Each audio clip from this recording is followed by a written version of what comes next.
Yo, what's up, everyone? Welcome back to another episode of Inside the Hunt. And today we have Coach Holt with us, the offensive line coach of the Michigan Panthers. You want to introduce yourself? Give us a little bit of background about yourself, sir? Welcome. Sure. First, thanks for having me on, guys. Yeah, I am Tim Holt. I'm going into my 30th year coaching, which is kind of crazy now when I say that out loud. Coached in college, coached in the NFL, coached in high school, and now I've been coaching the UFL. I guess if you count the USFL for the Panthers, this will be year 3. Mm-hmm. I'm married. I have four daughters, so it's quite the balance between football and all the ladies that I have in my life. Yeah, I've been doing this for quite a bit of time. I was lucky 3 years ago to get the phone call from Coach Nolan to kind of come on up to the Michigan Panthers, and been a lot of fun ever since. Yeah, man. We've had a couple of your guys on that you've had since 2022. We've had Ryan on and we've had Teton on. They were both great guests to have on. Yeah, Ryan's a great dude. Brings a lot of fun and character to the group, and which I kind of like, because a lot of guys, I'm probably a little strange that I like all the different, all your characteristics and all your personality coming out. I kind of encourage that, because I think guys play a lot better when they're just a little more free than not playing like robots. So I kind of let them be them. Right. Yeah. Ryan said, you're a real joy. Like, as a coach, you're real cool. You're like one of the guys. You know what I'm saying? So, well, it's kind of a unique situation too, because we're all kind of away from our homes and our families, and we're together for what, 3 months. It's like a sprint. You show up at training camp and then you just roll as long as you can go, and you spend a lot of time together. So obviously there's boundaries, but you got to have some personal connection. Absolutely. Right. Yeah. Have you read 11 Rings? Just curious, because it sounds like no. I've not. I'll check it out though. It's Phil Knight, basketball coach for the Lakers for a long time. So he had Dennis Rodman, everybody, all those crazy, and people were, how do you corral these people? And he's like, I'm not corralling them. I'm letting them be them, and they're performing as a team because I'm doing that. So That's what that reminded me of. So I kind of thought maybe you. No, I remember all those great teams that he had, with him, Shaq, Kobe, and even when he had Michael Jordan and Pippen and Rodman, all those were some, yeah. He was definitely the Zen master back then. Exactly. Yeah. Yep. Well, that's pretty cool. You said you got four girls. I got two girls here and one son. So, and Loren's the dad too. So we all got crazy schedules, I'm sure. Nice. Yeah, I got 4 girls, 2 boys. So, there you go. Yeah, big family. We're bringing the crowd to the games for sure. Perfect. But speaking of that, that's going to lead us into our next question. Tell us how. I think we both try to hit it. Tell us how all the staff returning and all the players returning, how much that's going to influence the season, and how much that helps with team chemistry. I think it's huge. I think this will be good because it'll be the second year in Marcel's system. So everybody, offensively at least, Eric I thought Eric did a good job for us my first year. But we transitioned into Marcel last year. Now having Marcel the second, 2 years in a row, really, kind of knowing what he's looking for, and the guy, just the familiarity of terms, and because as you guys know, every time you go to a team and the system, it's like everybody can call inside zone 17 different things, and you're like, dude, which hole do you want to hit, and call it what you want, but so the guys, so this way it's a lot cleaner talking to the guys, and once everybody's on the same language, and then obviously with the whole defensive staff and Coach Nolan coming back, I would expect those guys to just keep doing what they were doing. They were pretty stellar all year last year. Yeah, we had a really good year last year. I'm really excited to have, like I said, we have a good amount of everybody coming back that was here last year. We're missing a couple of people that aren't coming back, that have moved on and done different things or retired and stuff like that. But I just think it's going to be huge. I think it's going to be like a game changer heading into the season, because like you said, everybody's already familiar with the terminology, and they already have those personal connections. that those aren't roadblocks that they're going to have to get over. Right. I think the other thing too is I know we're all kind of excited to see Bryce and Danny do their thing and let them go, and then Nate and Matt in the running back room, they're going to obviously do some really good things, and we got a lot of the receivers come back, but we reloaded up the receiver room too. We got some dudes now that can just kind of stretch the field. That's what I wanted to say. Like, we have a lot of returning people, but we also have additions to that. So there's some dudes that you're like, whoa, we got it's gonna be scary. It is, yeah. It's lethal on multiple fronts too. It's not just like we loaded on one position. We are, a homer, obviously, but I feel like we've loaded up, and as you said, it's the same language that you're not having to relearn something from somebody new. It's all Marcel again, so they know the scheme, and they're just adding on to that. Correct. Mm-hmm. Oh, excuse me. Well, one thing I wanted to ask is if you had any unique experiences or anything that you've really gained from working with Coach Nolan for, like you said, 2 years now. Yeah, 2 years. This will be year 3. Coach Nolan's just the thing I think we vibe well with is he's also about the development of the guys, like in wanting to help these guys get to the next level. I know we have some guys have been at the NFL, then bounced to us and trying to get back. We also have some guys that are, some smaller college guys that are trying to get their film so they get up. And he does, I think, to me, that's the best thing he does. Like, the X's and O's are X's and O's, but the relationships he builds and how him and Steve Kays, our GM, are really good at trying to help these kids get what they need to try to get them into a camp, so they get an opportunity past the UFL. That's one of the coolest things about Mike is he's genuinely trying to help these kids do that. And that's good to have him in a position he is. There's 8 jobs like that, and to have somebody who's very, person oriented and willing to, not only get the film out there, but give them, the experience with all of these guys, like you said, that have been there, been in those shoes, and they're trying to get there for the first time or get back. Right. So he's fun too. You guys have seen him. He's always got a positive attitude. He's always, be bopping around. It's good. Yeah. I really like Mike Nolan. He seems to have a lot of experience. He's been around the game for a long time, so he has a lot of those connections to help these younger guys get a second opportunity or even a third opportunity or their first opportunity. As well as coaches like yourself, who's, you've coached at all of the levels, for the, through your career, you've went up, down, and back where you are now. So seeing everybody united on one front, like we just talked about, and going into another year together. So it's everybody moving forward in that direction as well as on the field. Right. It's going to be a lot of fun. That's one of the, we've talked about it before. That's one of the best things about the league is getting that opportunity. That's pretty much what it is getting everybody that opportunity to get on the field again. And it is, and it's great. And it was crazy when it was cool that the 2 leagues combined, and I know they're talking in the future, adding a couple more, and the more we can keep helping these guys get, because, we all grew up wanting to keep playing as long as you could and play, and the NFL is obviously where you want to end up, but the more we can help get these guys more opportunity that's why I think this thing's going to keep going. Yeah, I agree. We were just talking earlier today about all the buzz on social media about expansion. This season hasn't even started, and we know it's not happening. Everybody's already in their mind thinking about, okay, how are they going to develop this more? Which teams is it going to be? Are they going to have another hub? That's something we've discussed earlier. So I think everybody kind of feels the same. They're ready for it, and they've seen the product, and this is year 2 of the combined leagues. Combined leagues, yeah. So this is it's a great opportunity. For sure.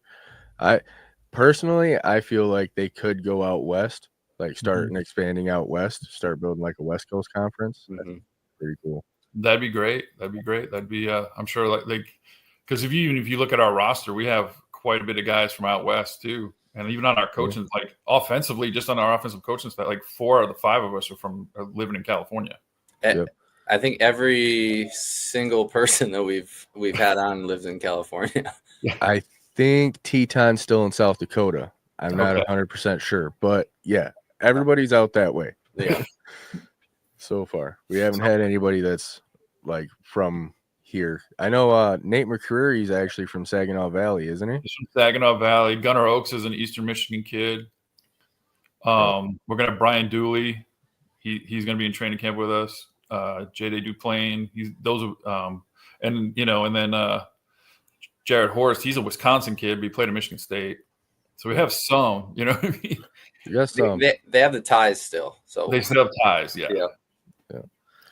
So, can you tell us on your thoughts about like the new facility in Arlington and the hub being in Arlington and what that's been like, or what you're looking forward to with the new facility?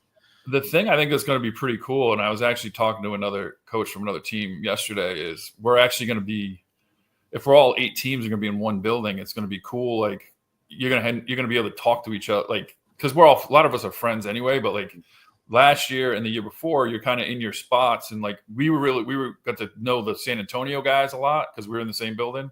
Now with everybody, it'll be cool. You'll be able to see, and it'll probably help guys. When we do unfortunately have to make cuts, it'll be probably real easy conversations to help guys go to other teams that might have something that, like, if we're stockpiled at a spot and they might have a need, it might be a little smoother transition to help guys go to another spot. Yeah, because you're all like there. And it should be cool too, because, I think that there's going to be training, like they're going to have a whole training center in there. They're going to have all that, it'll be. Yeah, because I heard like the last couple of years, like the weight rooms or like training facilities that you guys work at, some of them are a little bit more state of the art than some of the other ones. And this is going to kind of like level that playing field where everybody has the same access.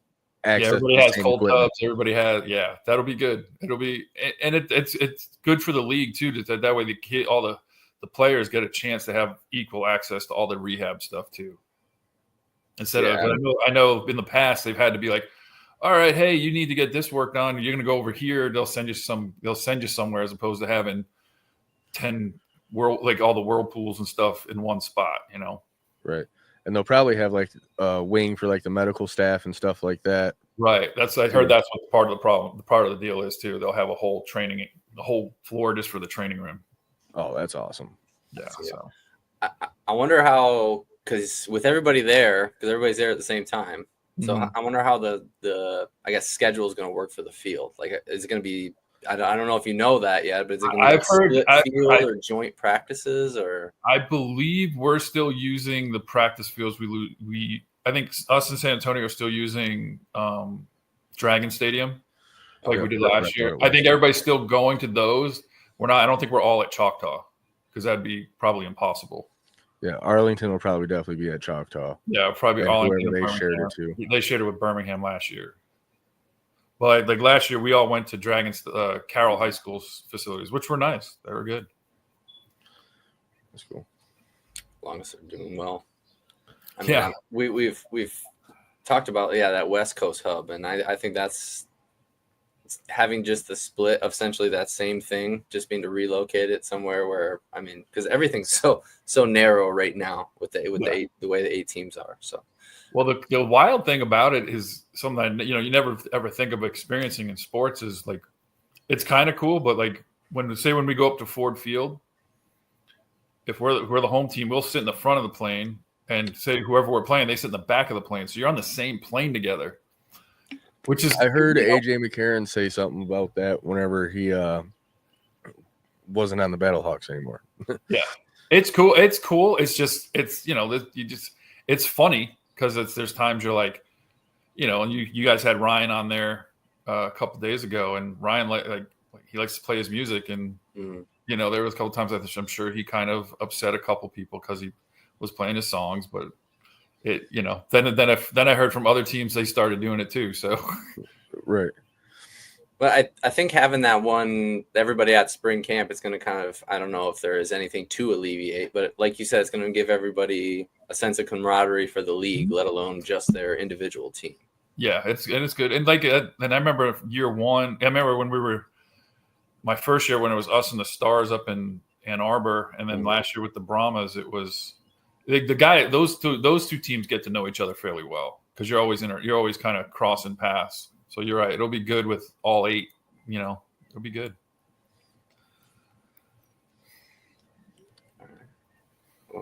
Loren, you want to hit this one? Sure. You want to let us know a little bit about like the identity you're building for the offensive line, or the identity that the guys have like built? Like we're a good group. We're a pretty diverse group, talent wise and personality wise, which is good. But the thing the biggest thing we try to be is just be consistent, be tough. And we started. It was Cole Cabral. I've seen it before, but Cole brought it to my attention at one point. There's this YouTube of a former special ops guy who's you guys have probably seen that whole thing. The guy who talks about everything. Get something going on. It's good. You guys ever seen that? If not, David Goggins. Goggins, but it's like it's quote, and it's like they're interviewing a special forces guy. It's like, hey, this didn't go right. Good. You're just trying to get better. And we just kind of, being in a league like this, it's like, okay, hey, everybody has their story. Okay, good. We're all here together. Let's go. Mm-hmm. Let's keep building. Let's keep going. And we just try to just outwork everybody. And I know it's not always going to be pretty. And they know it's not always going to be pretty, but we just try to, if we could just stay on our guys for as long as we can, that's all. And we have fun. Like we over communicate. Like in our meeting room, like it's a very interactive meeting. I'm not one of those guys who likes to just sit there and talk. So it's like, we'll go through the film and be like, hey, what do start, making them call some stuff out too. So it kind of helps some of the younger guys in there that probably didn't have that. So they kind of start to understand. And we kind of do a neat little thing on towards the end of the week where I have the last year we did it with the rookies, but have them do because we do the scouting report early in the week, but kind of have them do a more detailed, like, hey, number 95 does this, and this. And that way they have to tell their peers, kind of create some ownership with them. That's one of the things that we've really kind of tried to keep. I've tried to make them feel like it's theirs as much as I can. Yeah, that makes a lot of sense. Give them the opportunity to break the film down themselves and tell you what they see. Mm-hmm. And if you can be like, well, I see it this way. Right. And then you can have a conversation about it. And I feel like that's probably a better learning experience than just a coach saying, hey, these are the stunts they're doing. This is what you need to watch out for. Yep. And it's stuff like, as you guys know, you're sitting there watching it, like you show them the stunt. There's times like the backup, the second string tackle might be like, hey, did you guys notice this, like his foot and his thing? Yep. That's a clear tell. Like you could see sometimes on different angles that you can't always see. But yeah, so it's good. It's a great group. I am very blessed to have the group that I have. I'll say that. There's some good leaders in that group. And they just come to work, which is awesome. And they're tight. I mean, we had Ryan on, and he just kept mentioning. I mean, he's roommates with Cole, so I mean, those guys are locked in. And they work together. And they just did the Madden sports things. I was like he sent a picture of me. They were all had all those those computer pad things on. They were all suited up. Yeah, it was pretty cool. Oh yeah, we had a question, and we asked Ryan who we would bring to a barbecue, and he immediately was like, well, is it roommate or no roommate? Because if it's roommate, he's already there, but if there's no roommate, I'm bringing him anyways. That's cool. Yeah, it seems like him and Cole are like, them guys are real tight. Oh yeah, they've gotten real tight. And the good thing too is they kind of live near each other too, so it's actually helped it. Like and Cole's an amazing guy, and like we picked up Cole right after training camp. That somehow obviously decisions are made on other teams, and he was available. We brought him in, and he fit he just melded right in with everybody, and it was great. He was like a missing piece. Yeah, exactly. Yeah, the long lost piece. Yeah. Yeah, I've sent a message out to him. I'm waiting for him to reply. I'd like to get him on the show. Yeah, he's fun. You guys really like him. He's very, very football intelligent as well, which he was great too, helping the development too. That's the other thing. Some of the guys that have been doing this for a little bit, because obviously you have first year guys, you have second year guys, third year guys. Some of those guys that are in their third year, you really start to see them act like vets a little bit, and they kind of, like you said, like I could tell these guys everything, and but then they can also relay it because they've heard it a million different ways as well. Because when I coach them, I try to say it like 2 or 3 different ways because everybody's brain hits it different. Mm-hmm. And sometimes they have a way of saying it that's better than I say, and that's what we end up going with. Yeah. I feel like you said it best. It allows them to take ownership. Like, oh, okay, this is mine as well as yours. You're not just directing me. We're all engaged in this, whether we're on the field or not. So you're a unit. Yes. Exactly. Yeah. All right. Well, like we talked about before we were recording, we've asked this question a few times, but now we have you who has multiple perspectives from different players. So is there any odd game day rituals that you can let us key us in on that you've seen throughout your coaching career? Yeah, I could see one of the guys that we have on a team right now, Noah Johnson. He has a cool one. It's not totally but he comes out probably an hour before everybody else comes out for pregame, does everything barefoot. Well, he has his ankles taped, but everything is pretty much barefoot.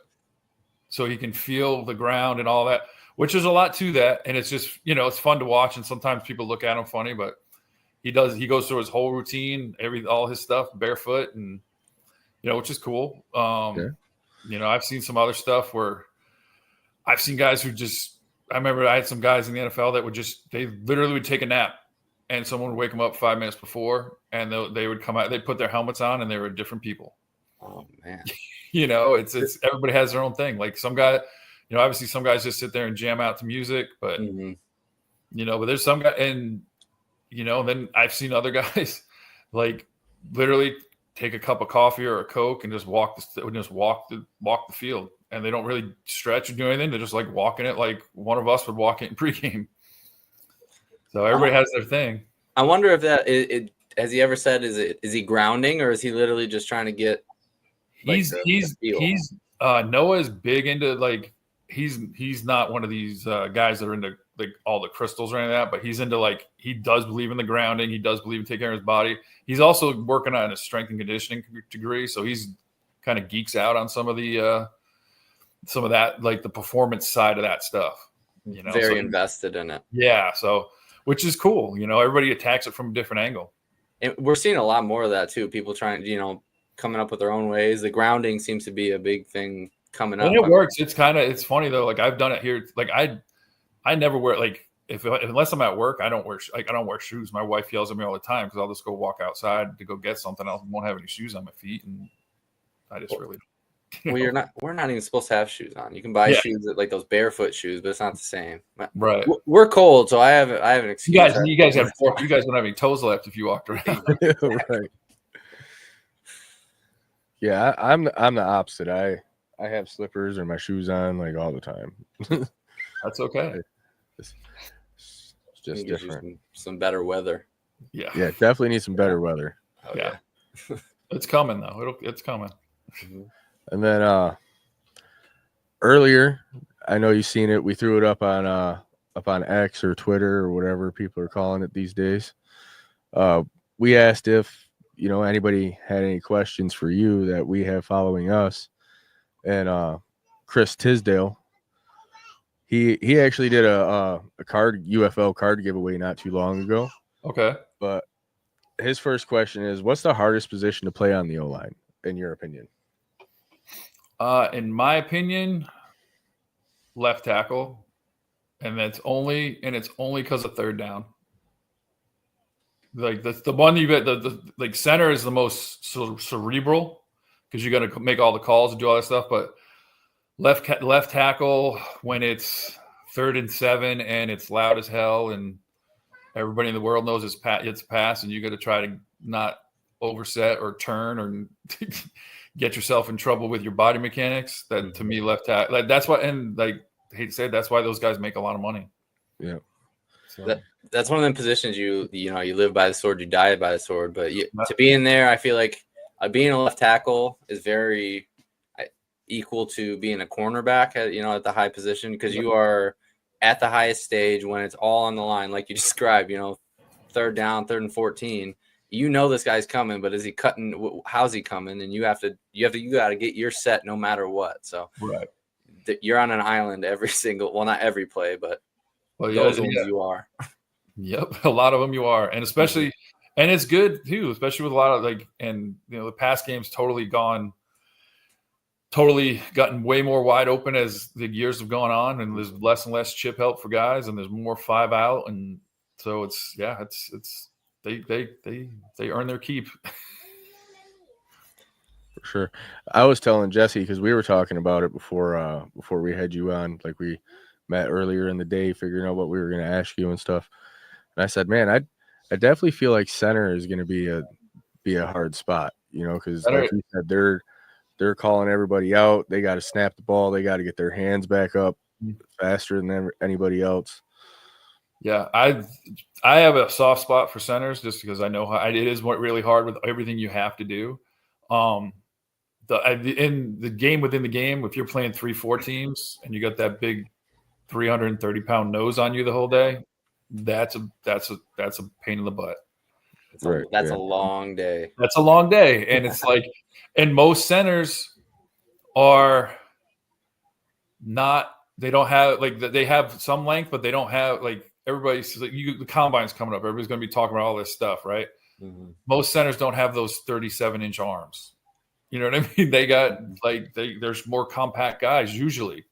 There are some that are longer, but so they're fighting those big fellas all the time. They're in the clinch nonstop, whether they like it or not. And that's the funniest thing. Like I do with a lot of with our guards is I try to help. I don't want to give up too many secrets, but if Noah's got a shade somewhere, we're hanging with you, and we're gonna come back, and we're not letting you alone if we can avoid it. That's how we'll say about that. Yeah, we'll keep that. Chris also asked if there's any defensive coordinators that you look forward to facing this year, or who you think is going to be a tough matchup against what Marcel's game plan usually is. I'm trying to think. We're lucky. There are a lot of good DCs in this league. One guy that's pretty fun is I think it's Coach Hayes at Arlington, because he has some different exotic pressures. I kind of geek out a little bit on the pressures, because that's when we're doing your blitz pickups and stuff. I kind of like the stuff that kind of, because I like to make our guys have a little bit of a checklist, the centers, of what they have to see and all this stuff. And I like when if it's a boring old 4-2 cover 2 look, like the three of us could get in there and do it. You know what I mean? But the coach at Arlington does a good job of giving some overloaded fronts, some different rotations with safeties, and he makes you kind of work a little bit, He's turning checkers into chess, which is always. I mean, that's he's trying to get the best out of his guys, and it's good.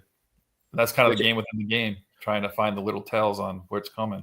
Absolutely, and it's always it cracks me up about football, and not cracks me up, but I think it's interesting how different you can have an approach of a scheme or how you're going to run your team, and like you're saying, a 3-4 versus somebody who's going to mix it up, and it's how you have to approach it every single week. It cracks me up that every single game, every opponent, it's going to be different, even though if it is the same, the different intricacies of that specific coach or that player, it's pretty funny. That's what training camp is. That's the beauty of training camp. You kind of get all your rules kind of ironed out. So, because there's always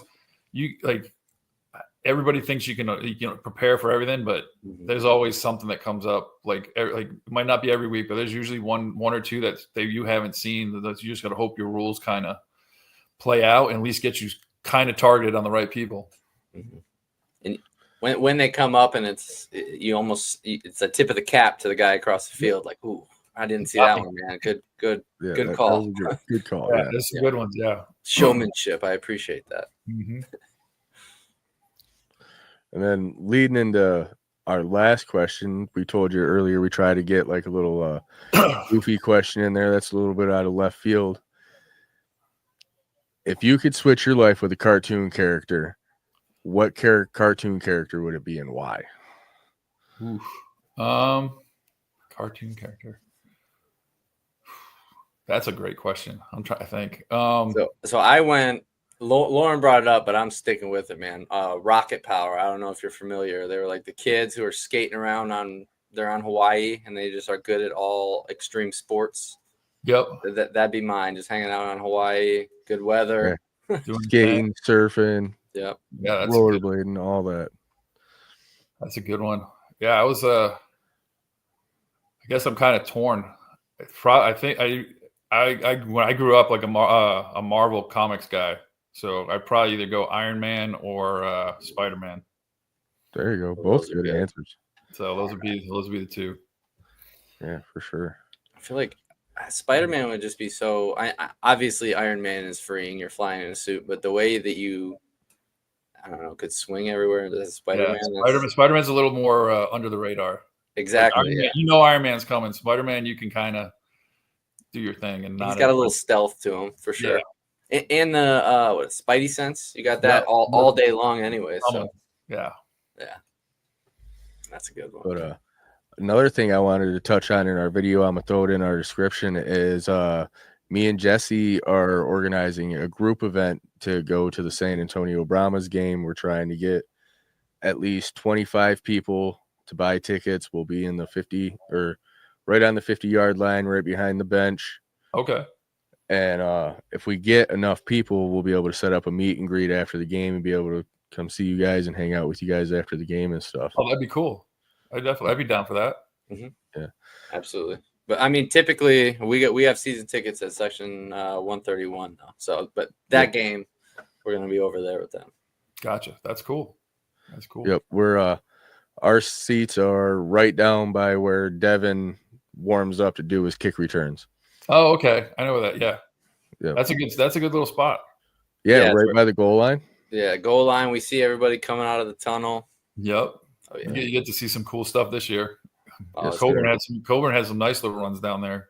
Mm-hmm. Oh yeah. We're ready for him right down the sideline. He's got to stay in bounds. Yep. Oh. Yeah, and we're in rows 1, 2, and 3. Oh, okay. So nice. Yep. So you guys are right there. Yeah, we're ready to come out. All right. Mm-hmm. Nice. All right. Well, I appreciate you coming on, Coach. I know you got a busy schedule. Everything's starting to ramp up. I mean, we got it's got to be 40-something days at this point. 2 weeks until training camp starts? Yeah, me and another coach are probably jumping in a car a week from today to drive out to Texas. Awesome. Oh, man. Yeah. Nice little drive. Oh, yeah. What is it? That's a decent chunk for you, huh? Yeah, it's like 20 hours. So it's not bad. Yes. Well, you got 2 people, so I mean, exactly. There you go. You got to go right through. Yeah. You have anything else, Jesse? No, I'm all set. Just appreciate you coming on. I appreciate you guys having me again. Yeah, definitely. Anytime you guys want to do it.